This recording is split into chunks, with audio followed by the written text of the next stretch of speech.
Whereas November 11th is the anniversary of the armistice signed by the Allies and the Germans in 1918, which ended World War I after 4 years of conflict. President Woodrow Wilson issued the first Armistice Day proclamation in November of 1919 and set the tone for future observances by observing that, to us in America, the reflections of Armistice Day will be filled with the solemn pride in the heroism of those who died in the country's service and with gratitude for the victory,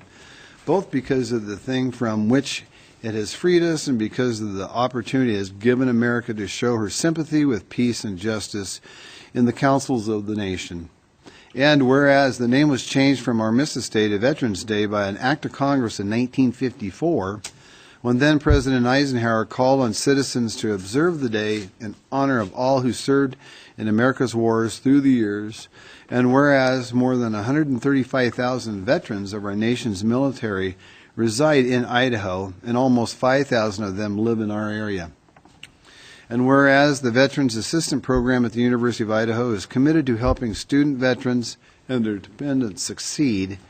and whereas our nation is indebted to the service of the men and women who have made great sacrifices, endured long absences from loved ones, and suffered injury or death to protect our homes and families.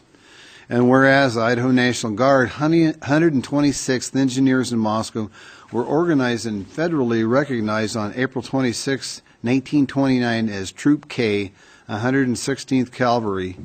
an element of the 24th Cavalry Division. And whereas then converted and redesignated Battery F, 148th Field Artillery, Moscow was first inducted into the Federal Service September 16, 1940, and inactivated December 31, 1945 in Japan.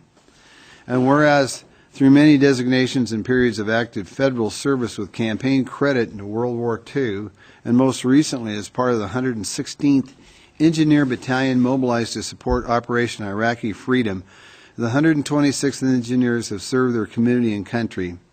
And whereas Veterans Day is an opportunity to honor our nation's veterans and the 126th Engineers for their sacrifices, now therefore I, Bill Lambert, the Mayor of the City of Moscow, do hereby proclaim November 11th, 2015 as Veterans Day